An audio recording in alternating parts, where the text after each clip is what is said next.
بسم اللہ الرحمن الرحیم۔ السلام علیکم ساتھیو، رائزنگ اسلام میں آپ سب کو خوش آمدید۔ کربلا سیریز کے ساتھ آپ کی خدمت میں حاضر ہیں۔ پچھلی ویڈیو میں آپ کو حر کی توبہ، کربلا کے پہلے شہید اور حضرت عباس علمدار رضی اللہ تعالیٰ عنہ کی پانی حاصل کرتے ہوئے شہادت کے بارے میں بتایا گیا تھا۔ اس کے ساتھ ہی حضرت حسین رضی اللہ تعالیٰ عنہ کے ساتھیوں جانثاروں کی شجاعت و بہادری کے بارے میں بھی بیان کیا گیا تھا۔ حضرت حسین رضی اللہ تعالیٰ عنہ کے شیر خوار بیٹے علی اصغر کی شہادت کا واقعہ بھی سنایا گیا۔ تو اگر آپ نے پچھلی اقساط نہیں دیکھیں تو اوپر دیے گئے آئی بٹن کو پریس کریں اور ہماری پچھلی اقساط کو ضرور دیکھیں۔ اسی طرح اس واقعات کو آگے لے کر چلتے ہوئے آج کی ویڈیو میں آپ کو بتایا جائے گا کہ امام زین العابدین نے کربلا کی جنگ میں حصہ کیوں نہ لیا۔ حضرت حسین رضی اللہ تعالیٰ عنہ اپنے بعد اپنے تمام اہل خانہ کو کس کے سپرد کر گئے؟ آپ کے گھوڑے ذوالجناح نے جنگ کی طرف جانے سے انکار کیوں کر دیا؟ اور حضرت حسین رضی اللہ تعالیٰ عنہ کے درائے فرات پر قبضے اور دلیری سے لڑنے کے بارے میں بھی تفصیلاً بتائیں گے، اور حضرت حسین رضی اللہ تعالیٰ عنہ کے آخری سجدے کے بارے میں بھی بتائیں گے۔ تو چلیں بنا وقت ضائع کیے شروع کرتے ہیں۔ کربلا کے میدان میں تاریخ عالم کی ایک ایسی جنگ لڑی جا رہی تھی جس کی مثال نہ اس سے پہلے کبھی تھی اور نہ کبھی آئندہ ملے گی۔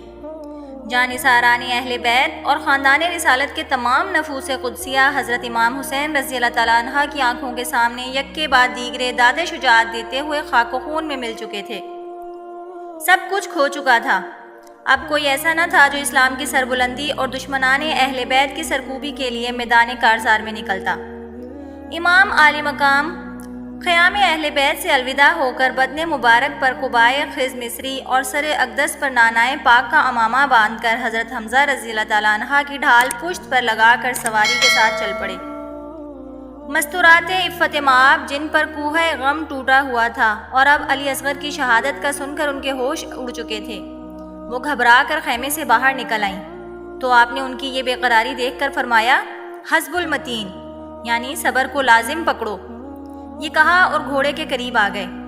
اتنے میں دیکھتے ہیں کہ حضرت زین العابدین رضی اللہ تعالیٰ عنہ جو سخت بیمار تھے، ہاتھ میں نیزہ لیے ہوئے دوڑے چلے آتے ہیں۔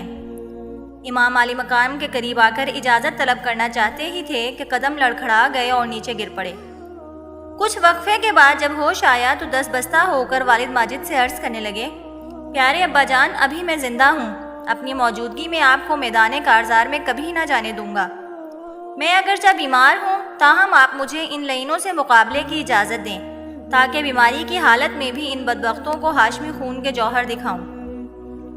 حضرت امام حسین رضی اللہ تعالیٰ عنہ نے بیمار کو سینے سے لگا لیا اور فرمانے لگے، اے بیٹا، کیا تو یہ چاہتا ہے کہ نسل رسالت منقطع ہو جائے؟ اللہ تعالیٰ کا منشا ہے کہ وہ تجھ سے میری نسل چلائے، اس لیے میں تمہیں ہرگز میدان کارزار میں جانے کی اجازت نہ دوں گا۔ امام زین العابدین یہ سن کر کہ وہ نسل حسینی کے وارث ہوں گے خاموش ہو گئے اور ایک سرد آہ بھر کر حضرت حسین رضی اللہ تعالیٰ عنہ کے رخ انور کو دیکھنے لگے۔ امام عالی مقام نے صبر کی تلقین فرمائی اور تمام آثار و تبرکات آپ کے حوالے کر کے فرمایا کہ اے عابد، میرے بعد اس طرح کی زندگی گزارنا جس طرح یتیم بچے گزارا کرتے ہیں۔ مدینہ طیبہ پہنچ کر احباب سے میرا سلام کہنا، تمام عفت مآب خواتین تمہارے سپرد کرتا ہوں، یہ کہا اور گھوڑے پر سوار ہونے لگے۔ اس وقت ایک اضطراری کیفیت طاری تھی۔ وارفتگی کے عالم میں امام عالی مقام نے چاروں طرف نگاہ دوڑائی اور شہید بھائیوں، بھانجوں، بھتیجوں اور بچوں کے تصور میں مستغرق ہو گئے۔ ٹھنڈی سانس کے ساتھ ایک آہ نکلی، آنکھ سے ٹپکے ہوئے آنسو ریزگار کربلا کو خون آلود کرنے لگے۔ دور خیمے میں دکھیاری سیدہ زینب کھڑی اپنے بھائی کی تیاری کا منظر دیکھ رہی تھیں۔ آنکھوں سے آنسو لڑکتے دیکھ کر ضبط نہ کر سکیں اور دل ہی دل میں سوچنے لگی کہ میرا بھائی تسلیم صبر و رضا کا وہ تاجدار ہے جس نے دنیا کی تمام تر سختیاں جھیلیں، ہر قسم کے مصائب سے دوچار ہوئے، بھائیوں، بھتیجوں اور بچوں کی لاشوں کو صبر و رضا کے دامن میں چھپا کر میدان کارزار سے لاتے رہے۔ علی اصغر اور علی اکبر کی لاشوں کو اٹھا کر سینے سے لگاتے رہے لیکن دامن صبر ہاتھ سے نہ جانے دیا۔ اس وقت میرے بھائی کی آنکھوں میں آنسو کیوں آ گئے؟ خدا نہ کرے کہیں میرے بھائی کے ہاتھوں سے صبر کا دامن چھوٹ جائے اور ان کا نام صابرین کے دفتر سے خارج ہو جائے۔ مگر نہیں، ایسا ہرگز نہیں ہو سکتا۔ وہ شیر خدا کا بیٹا، آقائے دو جہاں کا نواسا، فاطمۃ الزہرا کا لخت جگر، سوار رسول ہے، اس کے پاؤں نہ کبھی ڈگمگا سکتے ہیں اور نہ اس کا حوصلہ پست ہو سکتا ہے۔ سیدہ زینب انہی تصورات میں ڈوبی ہوئی گھوڑے کے قریب آ جاتی ہیں اور عرض کرتی ہیں کہ اے میرے بھائی، آپ کی آنکھوں میں یہ بے وقت اور خلاف توقع آنسو کیوں آئے؟ حضرت امام حسین رضی اللہ تعالیٰ عنہ نے جواب دیا کہ اے بہن، میں نے گھوڑے پر سوار ہونے سے پہلے چاروں طرف نظر دوڑائی اور دل ہی دل میں ساتھیوں کو پکارا۔ وہ تو نہ آئے مگر دور خیموں میں پڑی ہوئی ان کی لاشیں نظر آنے لگیں۔ اس وقت میں نے دربار الہی میں تمام لاشوں کا نذرانہ پیش کرتے ہوئے نانائے پاک کی امت کی بخشش چاہی۔ اللہ کا شکر ہے کہ میری دعا قبول ہوئی اور میری قربانی کے صدقے میرے نانائے پاک کی امت بخشی گئی۔ اسی اثنا میں چند دشمنوں کو آپ نے اپنی طرف آتے دیکھا۔ عصمت مآب سیدہ زینب سے فرمایا کہ فوراً خیمے میں چلی جاؤ تاکہ تمہارے نورانی چہرے پر کوئی شیطانی نظر نہ پڑ سکے۔ زینب رضی اللہ تعالیٰ عنہ بھاگ کر خیمے میں چلی گئیں اور دشمنوں نے اہل من مبارز کے نعرے بلند کیے۔ حیدری شیر جوش میں آیا اور گھوڑے کی پشت پر اللہ اکبر کا نعرہ بلند کیا۔ ذوالفقار حیدری کو باہر نکالا اور گھوڑے کو مہمیز لگائی مگر گھوڑا نہ چلا۔ پھر دوسری مرتبہ مہمیز لگائی، پھر تیسری اور چوتھی مرتبہ مہمیز لگائی تو گھوڑے سے مخاطب ہو کر فرمانے لگے، اے ذوالجناح، علی اکبر اور عباس کی طرح اب تو بھی میرا ساتھ چھوڑ چلا ہے۔ ذوالجناح نے اپنا منہ امام کے قریب کر کے آپ کے دامن ابا کو نیچے کی جانب اس انداز سے جھٹکا دیا گویا زبان حال سے یہ کہہ رہا ہے کہ حضور آپ مجھ پر خفا کیوں ہوتے ہیں؟ ذرا میری اگلی ٹانگوں کی جانب تو دیکھیں کہ آپ کی معصوم بچی سیدہ سکینہ میری ٹانگوں کے ساتھ چمٹ کر کہہ رہی ہے کہ اے ذوالجناح، خدا کے لیے مجھ پر رحم کھا اور مجھے یتیم ہونے سے بچا لے۔ اے ذوالجناح، جس طرح تو میرے ابا جان کو لے چلا ہے بالکل اسی طرح میرے بھائی علی اکبر کو اور میرے چچا عباس کو بھی لے گیا تھا، مگر میں اب تک ان کی راہ دیکھ رہی ہوں، وہ ابھی تک نہیں لوٹے۔ اب تو میرے ابا جان کو لے چلا ہے، اگر میں یتیم ہو گئی تو میں بابا کسے کہوں گی؟ میرے سر پر شفقت سے ہاتھ کون پھیرے گا؟ مجھے محبت کے ساتھ سینے سے کون لگائے گا؟ امام عالی مقام نے نیچے جھک کر دیکھا اور سیدہ سکینہ کو گھوڑے سے چمٹے ہوئے دیکھ کر بے اختیار چیخ نکل گئی۔ آپ گھوڑے سے نیچے اترے، ننھی کو گلے سے لگایا، دلاسا دیا، سر پر شفقت کا ہاتھ پھیرا اور کہا، بیٹا اپنی امی کے پاس خیمے میں چلی جاؤ، میں ابھی تمہارے لیے پانی لے کر آتا ہوں۔ بچی بولی، اے ابا جان، میں پانی پیے بغیر ہی گزارا کر لوں گی، میں پیاس کا صدمہ برداشت کر لوں گی، لیکن خدا کے لیے آپ مجھے چھوڑ کر نہ جائیں۔ مجھے ایسا معلوم ہوتا ہے کہ آپ میرے لیے پانی لینے نہیں جا رہے بلکہ نانا جان کے حوض کوثر سے پانی پینے جا رہے ہیں۔ امام عالی مقام نے جب بچے کی آہ وزاری سنی، دل پر چھریاں چلنے لگیں، جگر ٹکڑے ہونے لگا اور آنسوؤں کا پانی خشک ہو کر آہوں کی صورت میں باہر نکلنے لگا۔ آپ نے دور کھڑی سیدہ زینب کو ہاتھ کا اشارہ کیا تاکہ وہ سیدہ سکینہ کو خیمے میں لے جائیں۔ غم نصیب بہن آہیں بھرتی اور سسکیاں لیتی قدم قدم پر ڈگمگاتی اور لڑکھڑاتی ہوئی آئیں اور معصوم سکینہ کو چادر تطہیر کے دامن عفت میں چھپا کر ادھر خیمے کی جانب چل پڑیں اور ادھر شہزادہ کونین میدان کارزار کی جانب رواں دواں ہو گئے۔ اپنی پیاری بیٹی سیدہ سکینہ رضی اللہ تعالیٰ عنہ سے رخصت ہو کر حضرت امام حسین رضی اللہ تعالیٰ عنہ لشکر یزید کے سامنے آئے اور دشمنوں سے مخاطب ہو کر اتمام حجت کے طور پر یہ رجس پڑا اور دشمنان اہل بیت کو ان کے کیے گئے برے افعال پر ملامت کرتے ہوئے باز آ جانے کی تلقین فرمائی۔ انہوں نے کہا، میں اس کا بیٹا ہوں جسے دنیا میں خدا نے فضیلت بخشی اور میری ماں بھی سیدہ عالم ہے۔ میں نجیب الطرفین ہوں، میرا باپ مطلع اسلام کا سورج اور میری ماں چاند ہے، اور میں اس کے توحید میں جگمگاتا ہوا تارا ہوں۔ میری ماں کا نام فاطمۃ الزہرا ہے اور میرے باپ انبیاء کے وارث اور دونوں جہاں کے امام ہیں۔ اے لوگو، تم جس رسول کا کلمہ پڑھتے ہو، اسی رسول کریم صلی اللہ علیہ وآلہ وسلم کا ارشاد ہے کہ جس نے حسن و حسین سے دشمنی کی اس نے مجھ سے دشمنی کی۔ تو اے یزیدیو، اللہ تعالیٰ سے ڈرو اور میری دشمنی سے باز آ جاؤ۔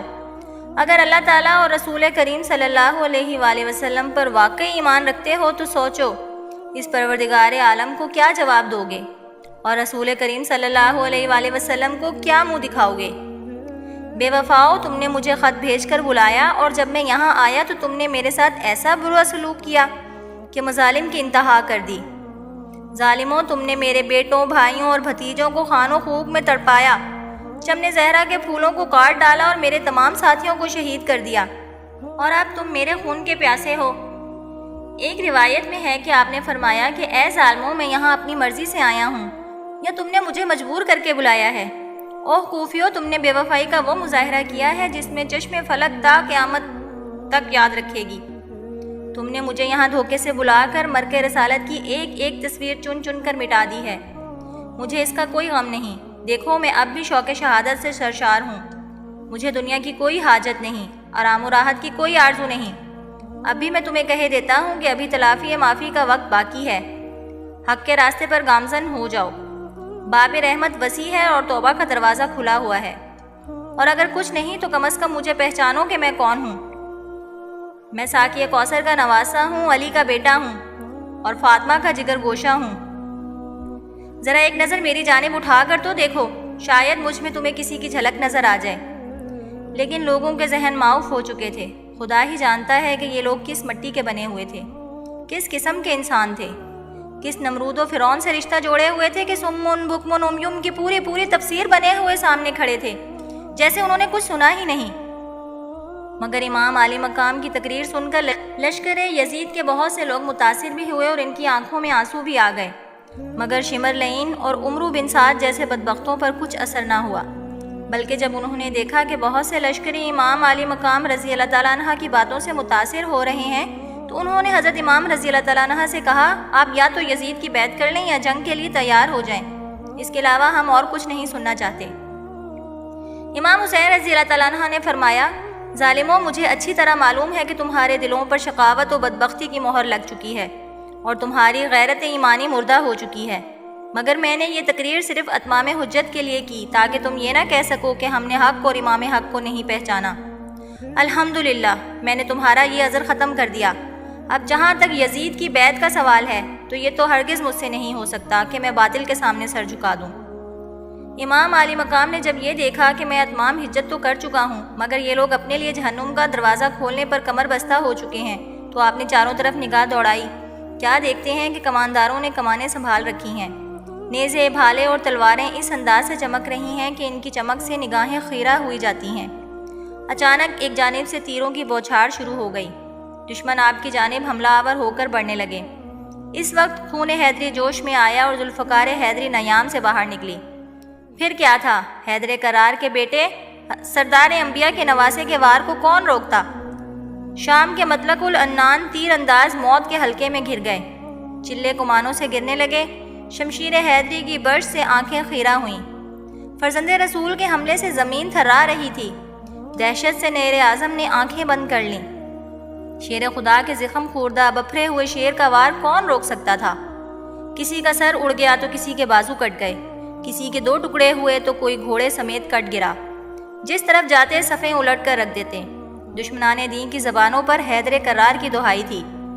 نہر القمہ کے کنارے دریائے خونی جوش مار رہا تھا۔ سپاہ شام کا بیڑا آب شمشیر کے طوفان میں ڈوب رہا تھا۔ خیرہ سروں کے تن منقش فنا ہو رہے تھے۔ لعینوں نے دنیا ہی میں جہنم کا مزہ چکھ لیا تھا۔ امام عالی مقام کے جوابی وار سے یزیدوں میں بھگدڑ مچ گئی۔ امام عالی مقام جدھر ذوالفقار حیدری کو لہراتے، یزید لعینی واصل جہنم ہو جاتے۔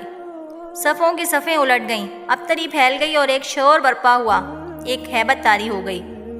لعینوں نے جنگ کا ہر انداز اپنایا، دستے بنا بنا کر آتے، مختلف ٹولیوں میں حملے کرتے، گھیر لینے کی تدبیر کرتے، مگر شیر کو کون گھیر سکتا تھا؟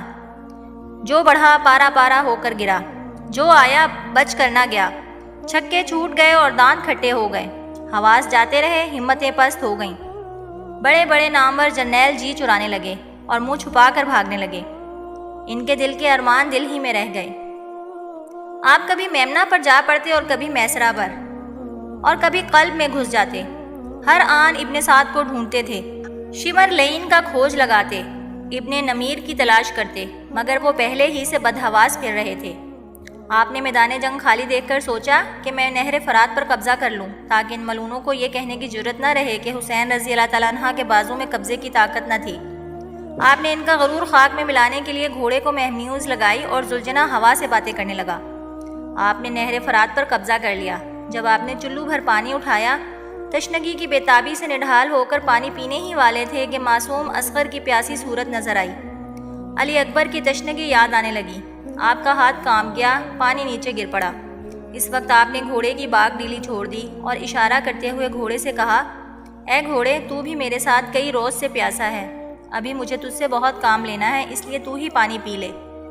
گھوڑے نے اپنا منہ اوپر اٹھایا اور زبان حال سے پکار اٹھا کہ حضور، اگر علی اکبر اور علی اصغر دنیا سے پیاسے جا سکتے ہیں تو میں بھی پیاسا ہی اس دنیا سے کوچ کروں گا۔ ادھر شمر ظالم نے ایک شور برپا کر دیا اور اپنی سپاہ کو للکارا کہ بڑھو، حسین کے حلق میں پانی کا کوئی قطرہ نہ ٹپکنے پائے۔ اگر حسین نے پانی پی لیا تو دنیا کی کوئی طاقت حیدر کرار کے بیٹے کو قابو نہ کر سکے گی۔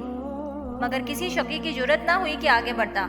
البتہ ایک ظالم نے دور سے ایک تیر مارا جو آپ کے لبھائے مبارک میں پیوست ہو کر رہ گیا۔ آپ نے تیر کھینچ کر پھینک دیا اور اپنا خون ہاتھ میں لے کر کہا، یا الہی، یہ لوگ تیرے نبی کے نواسے پر ستم ڈھا رہے ہیں، میں کچھ نہیں کہتا، اس کی داد صرف تجھ ہی سے چاہتا ہوں۔ لیکن اس کے باوجود امام نے نہر کا قبضہ نہ چھوڑا۔ جب شمر لعین نے دیکھا کہ کوئی تدبیر کارگر نہیں ہو رہی تو اس نے امام مظلوم کی توجہ ہٹانے کی غرض سے ایک دستہ فوج کو خیموں کا محاصرہ کرنے کا حکم دیا۔ ان لعینوں نے خیام اہل بیت کا محاصرہ کر لیا۔ جب امام عالی مقام نے خیام اہل بیت کی لوٹ کی صدا سنی تو آپ فوراً وہاں پہنچے اور آن کی آن میں لعینوں کا محاصرہ چیر کر ان کے درمیان کھڑے ہو گئے اور فرمانے لگے، او کمبختو، شیطانوں، دین و ملت کی آبرو تو لٹا چکے، اپنی ایمانوں کی دنیا میں آگ لگا بیٹھے ہو۔ اب کس بدبختی کی آرزو ہے جو اپنے پیشوائے اعظم محمد الرسول اللہ صلی اللہ علیہ وآلہ وسلم کی ناموس پر حملہ کر رہے ہو؟ خیموں کا محاصرہ کرنے والوں، ابھی تو میں زندہ ہوں، ابھی نہ جانے اور کتنے ملعونان عرب کا رشتہ حیات منقطع کر کے رہوں گا۔ یہ کہہ کر آپ نے ذوالفقار حیدری لہرائی، نصف سے زیادہ ملعونوں کو جہنم رسید کیا اور باقی سب بھاگ کھڑے ہوئے۔ اس کے بعد آپ خیمہ حرم میں تشریف لائے، دیکھا کہ ایک کوہرام مچا ہوا ہے، سب کی حالت بگڑی ہوئی ہے۔ آپ نے ایک مرتبہ پھر سب کو تسلی دی اور فرمایا کہ اب شاید میں واپس نہ آ سکوں، میں آخری وصیت کرتا ہوں کہ صبر و استقلال کا دامن کسی حالت میں ہاتھ سے نہ چھوڑنا۔ میں تمہیں خدائے بزرگ و برتر کو سونپتا ہوں، وہ ضرور تمہاری مدد کرے گا، وہ منتقم حقیقی ہے، ان ظالموں سے میرا انتقام ضرور لے گا۔ تم آنکھوں سے دیکھ لینا، ان کے حصول جاہ و جلال کی تمنائیں دل ہی دل میں رہ جائیں گی اور اس کے بجائے ان پر قہر الہی نازل ہوگا۔ اس کے بعد آپ پھر خیام حرم سے رخصت ہو کر میدان کارزار میں پہنچ گئے۔ جدھر تلوار چلاتے کشتوں کے پشتے لگ جاتے اور جو سامنے آتا گاجر مولی کی طرح کٹ کر نیچے گر جاتا۔ اس دوران میں ایک نامور شامی امیر سپہ سالار تمیم بن خطبہ بڑے فخر و تکبر سے سامنے آیا۔ آپ نے تلوار کے ایک ہی وار سے اس کے 2 ٹکڑے کر دیے۔ اس کے بعد یزید الطبی، جو عراق و شام میں شجاعت و بصالت میں مشہور تھا، سامنے آیا اور آتے ہی نیزے کا وار کیا۔ آپ نے اس سے بچ کر جو تلوار ماری تو سر کاٹتی ہوئی سینے تک اتر گئی اور اس کے جسم کے 2 پرکالے ہو کر نیچے گر پڑے۔ ان بڑے بڑے سرداروں کے واصل جہنم ہونے سے فوج یزید دل شکستہ ہو گئی۔ ابن سعد بڑا پریشان ہوا اور اس نے عام حملے کا حکم دے دیا۔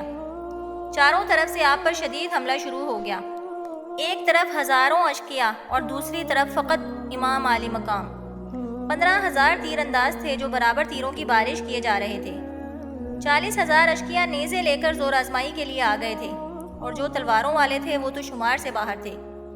اب تک جسم پاک پر 33 زخم نیزوں کے، 34 زخم تلواروں کے اور تیروں کا تو شمار ہی نہ تھا۔ روایات معتبرہ کے مطابق جسد اطہر پر 360 زخم لگ چکے تھے۔ زخموں سے جسم فگار تھا، لباس تار تار تھا، لیکن آپ برابر آگے بڑھ کر ذوالفقار حیدری کے جوہر دکھا رہے تھے۔ اتنے بڑے زبردست حملے کے باوجود بھی آپ کا وار نہ رکتا تھا۔